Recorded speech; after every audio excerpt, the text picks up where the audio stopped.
ပါ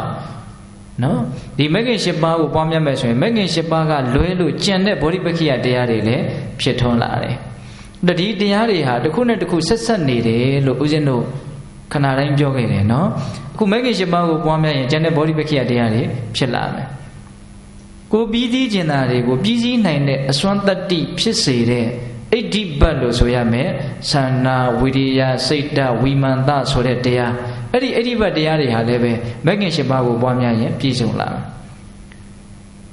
လိုချင်ရကောင်းမှန်းသိလာမယ်လိုချင်တဲ့လိုချင်တိုက်တာတွေကိုလိုချင်တဲ့စိတ်တွေဖြစ်လာ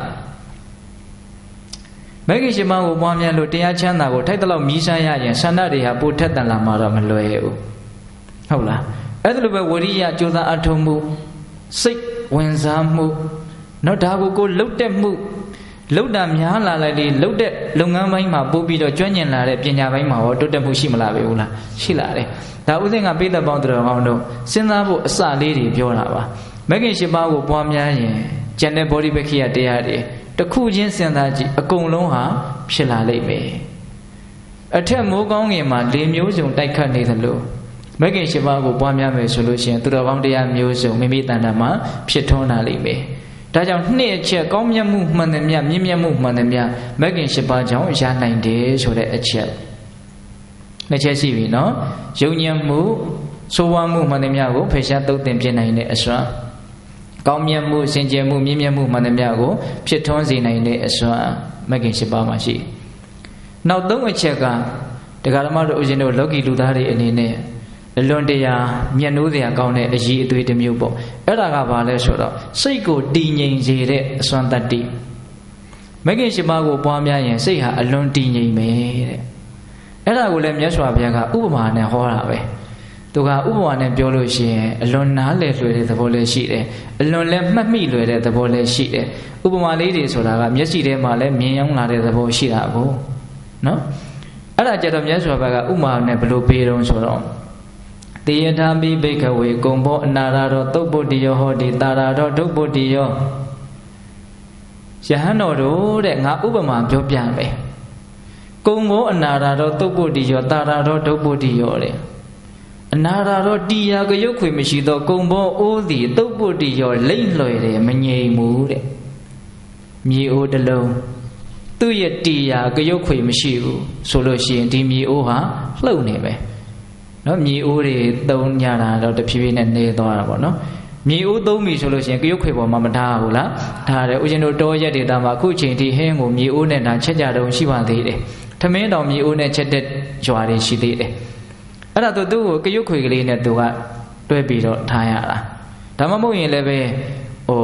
သုံးခုရှက်ထားတဲ့ဟာမျိုးလေးပေါ်မှာသူ့ကိုတင်ထားမှငြိမ်တာကရုတ်ခွေပါပဲအဲ့တော့အနာရတောသုပ္ပုတ္တိယောတီယာကရုတ်ခွေမရှိတဲ့အိုးဟာအလွန်လိမ့်လွယ်တယ်မငြိမ်ဘူးတဲ့တာရတောဒုပ္ပုတ္တိယောအကယ်၍မြန်ကရုတ်ခွေရှိမယ်ဆိုရင်တော့ဒုပ္ပုတ္တိယောလိမ့်ဖို့သိခက်ခဲလိမ့်မယ်တဲ့ဒီအိုးဟာငြိမ်မယ်ပေါ့အဲ့ဒီဥပမာတိုင်းပဲတဲ့ဧဝမေဝခောဘိက္ခဝေစိတ်တတစိတ်တအနာရတံသုပ္ပုတ္တိယဟောတိတာရတံဒုပ္ပုတ္တိယဟောတိအဲ့ဒီဥပမာတိုင်းပဲတဲ့စိတ်ကလည်းပဲသူ့ရဲ့တီယာမရှိဘူးဆိုလို့ရှိရင်ဒီစိတ်ဟာအလွန်လှုပ်ရှားလိုက်မယ်အလွန်မငြိမ်မသက်ဖြစ်လိုက်မယ်စိတ်မှာတီယာကလေးရှိလို့ရှိရင်အဲ့ဒီစိတ်ဟာအလွန်ငြိမ်သက်လိုက်မယ်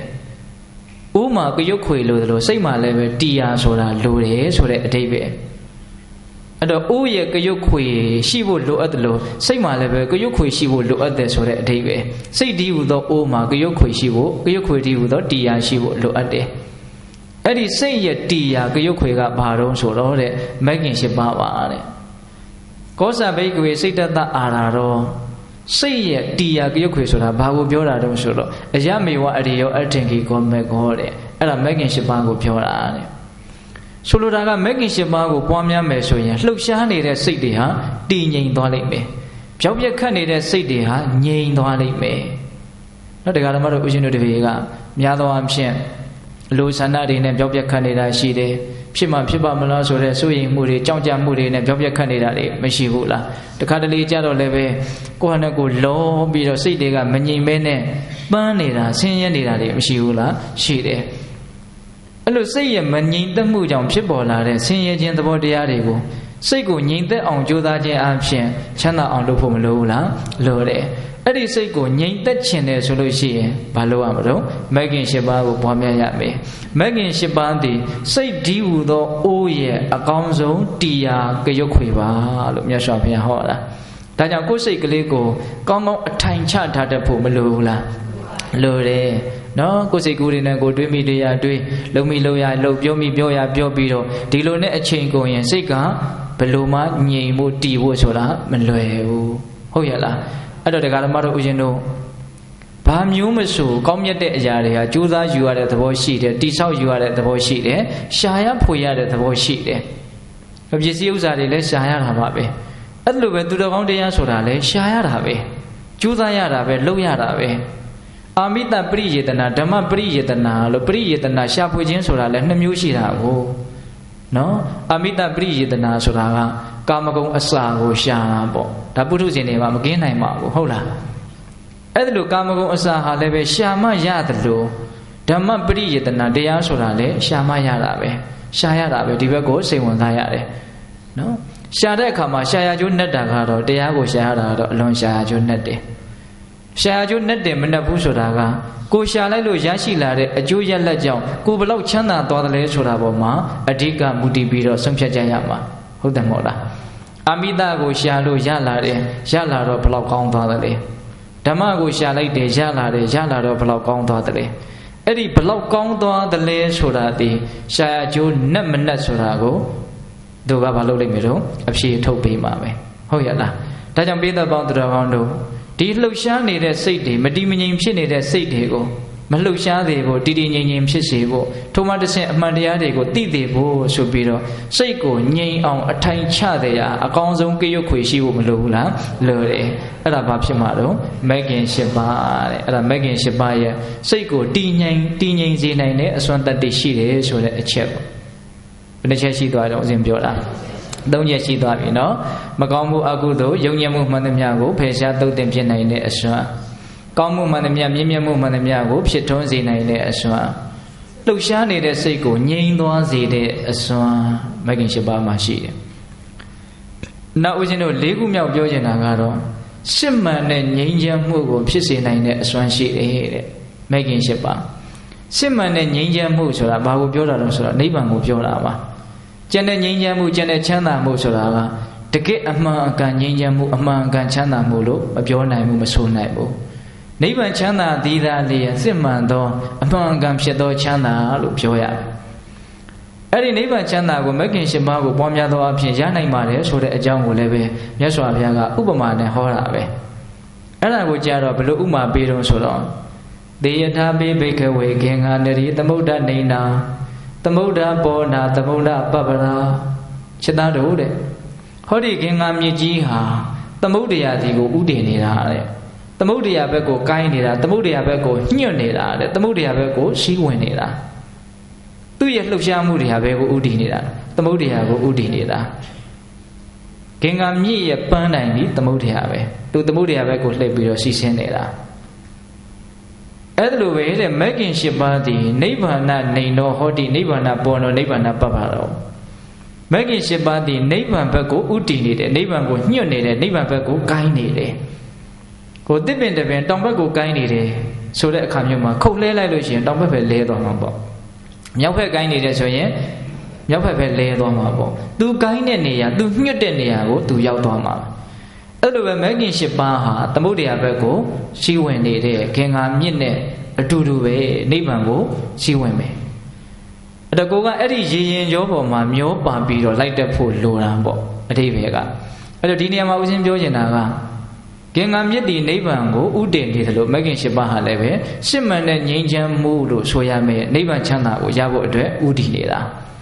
ဒါကြောင့်ပိဿပေါင်းသူတော်ကောင်းတို့တကယ်ချမ်းသာတဲ့ချမ်းသာမှနိဗ္ဗာန်ချမ်းသာကိုရခြင်းနဲ့မျက်မှောက်ပြုခြင်းနဲ့ဆိုလို့ရှိရင်မဂ်ခင်၈ပါးကိုသာလျှင်ပွားများရလိမ့်မယ်ဒီနေရာမှာမဂ်ခင်၈ပါးဒီဟူသောအကြောင်းကြောင့်နိဗ္ဗာန်ဖြစ်လာတာတော့မဟုတ်ဘူးဆိုတာတော့ဦးဇင်းတို့ပြောခဲ့ပြီလားနိဗ္ဗာန်သည်အကြောင်းတရားမရှိဘူးနော်မဂ်ခင်၈ပါးဒီဟူသောအကြောင်းကြောင့်နိဗ္ဗာန်ဖြစ်လာတာမဟုတ်ဘူးဒါပေမဲ့မဂ်ခင်၈ပါးကိုပွားများရင်တော့နိဗ္ဗာန်ကိုရောက်လိမ့်မယ် လမ်းဒီဟူသောအကြောင်းကြောင့်မြို့ကြီးဖြစ်လာတာမဟုတ်ဘူးအဲ့ဒီမြို့ကိုရောက်စေတဲ့လမ်းလျှောက်သွားမယ်ဆိုရင်အဲ့ဒီမြို့ကိုရောက်လိမ့်မယ်အဲ့ဒီဥပမာလေးလည်းပြောခဲ့ပြီးသားနော်ဒါကြောင့်မဂ်ခင်၈ပါးရဲ့ဦးဇင်းတို့သရုပ်ထအချက်ပြောလို့တဲ့ဂုံရည်တတ္တိတွေ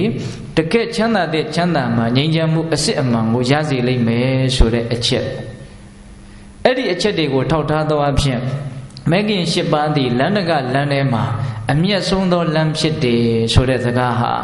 တရားဓမ္မတို့ဦးဇင်းတို့တွေစဉ်းစားပြီးတော့ယုံကြည်မှုတရားတရားသိမြင်နားလည်မှုပညာတရားတွေဖြစ်စေရမယ့်အချက်ပေါ့ဟုတ်ရဲ့လားဘယ်နှချက်ပြောလိုက်တော့၄ချက်ပြောလိုက်တယ်မကောင်းမှုမှန်သမျှကိုဖယ်ရှားတုတ်တင်ပြနိုင်တဲ့အစွမ်းကောင်းမှုမှန်သမျှမြင့်မြတ်မှုမှန်သမျှကိုဖြစ်ပေါ်စေနိုင်တဲ့အစွမ်းစိတ်ရဲ့တရားငြိမ်သက်စေတဲ့အရာဖြစ်စေတဲ့အစွမ်းနောက်ပြီးတော့နိဗ္ဗာန်ချမ်းသာကိုမျက်မှောက်ပြုစေနိုင်တဲ့အစွမ်းဆိုပြီးတော့အဲ့ဒီလောက်ကောင်းတဲ့မဂ်ခင်၈ပါးတရားဓမ္မတို့ဦးဇင်းတို့ကိုယ့်ရဲ့ရှေးကံအားလျော်စွာအကြောင်းတရားတွေအားလျော်စွာအခုသိခွင့်မြင်ခွင့်ကျင့်ခွင့်ရမနေဘူးလားရနေတယ်အဲ့ဒီရနေတဲ့အချိန်မှာကိုဒါဒီအလုပ်ကိုပြက်ပြက်သားသားငါလုပ်တဲ့နယ်ဆိုတဲ့အတွေ့မျိုးပေါ့ရှိဖို့လိုတယ်နော်အထူးသဖြင့်ဟိုဒီနေ့ကတက္ကကြီးတယောက်ကဦးစင်းကိုလျှောက်တယ်ဗမာတွေအယူအဆမှားယွင်းစွာနဲ့မှားယွင်းတဲ့စကားပုံတွေချခဲ့တာတဲ့အဲ့ဒါဘာလို့ဆိုတော့တတိယအရွယ်မှာဘာဝနာဆိုတဲ့စကားတဲ့ဟုတ်လားနော်ပထမအရွယ်မှာပညာရှာဒုတိယအရွယ်မှာစိတ္တိရှာတတိယအရွယ်မှာဘာဝနာဒုတိယအရွယ်နဲ့တည်သွားတော့ဘာဝနာကပါတော့အမခံခြင်းမရှိတဲ့အရာတွေကိုသူတို့ပြောထားတာဟုတ်လားအဲ့ဒါကိုတက္ကကြီးကပြောတာပြီးတော့ဗါတဲ့ဥမတောင်းမှတိလစောင့်မယ်ဆိုတဲ့စကားတဲ့ဟုတ်ပါတယ်အဲ့ဒါတွေကတော့မပြောဆိုသင့်တဲ့စကားပုံတွေပါပဲဒီနေရာမှာဦးဇင်းတို့တတိယရွယ်မှာဘာဝနာဆိုတဲ့စကားနဲ့ပတ်သက်ပြီးတော့ဆရာတော်ဦးဇောတိကဆရာတော်ဘုရားပြောထားတာကိုဦးဇင်းကအလွန်သဘောကျတယ်ဆရာတော်ကဘာပြောထားတုံးဆိုတော့ငါးတကောင်ကို၃ပိုင်းပိုင်းလိုက်ပဲအမိကတစ်ပိုင်းခါးတစ်ပိုင်းခေါင်းကတစ်ပိုင်းပေါ့အဲ့ဒီအပိုင်း၃ပိုင်းထဲမှာဘယ်အပိုင်းဟာအကောင်းဆုံးဖြစ်မလဲအလယ်ပိုင်းဟာအကောင်းဆုံးပေါ့အမိပိုင်းကလည်းတိတ်အသုံးမကျခေါင်းပိုင်းကလည်းတိတ်စားလို့မရခုတက္ကရာမတို့ဦးဇင်းတို့အသက်30ကျော်ထားတော့40ကျော်50ကျော်အဲ့ဒီဝန်းကျင်တွေဟာအလယ်ပိုင်းနဲ့တူတယ်လို့ဆရာတော်ပြောတယ်ငယ်တုန်းကလည်းပဲအသိဉာဏ်တွေအတွေ့အကြုံတွေကမပြည့်စုံသေးတော့မရင့်ကျက်သေးတော့နောက်ဒီဘက်ကိုကလှုပ်ဖို့ဆိုတာကတော်တော်ကြီးအလှမ်းဝေးနေတယ်ကိုယ်စောနဲ့ကိုလောနေတယ်လို့ဆိုကြပါစို့ဟုတ်လားနည်းနည်းလေးအခုအသက်40ဝန်းကျင်ရောက်လာပြီဆိုတော့အသိဉာဏ်လေးကလည်းထိုက်တလောက်ပြည့်စုံလာတယ်အတွေ့အကြုံလေးတွေကလည်းထိုက်တလောက်ရင့်လာတယ်စဉ်းစားတတ်တဲ့ဉာဏ်လေးတွေလည်းရှိလာတယ်အဲ့ဒီအချိန်ဟာအလယ်ပိုင်းပဲအဖို့အတန်ဆုံးအချိန်ထိထိရောက်တန်ဖိုးရှိတဲ့အလုပ်ကိုလုပ်လိုက်မိဖို့လိုတယ်ဆိုတာကိုဆရာတော်ကြီးကသတိပေးတာ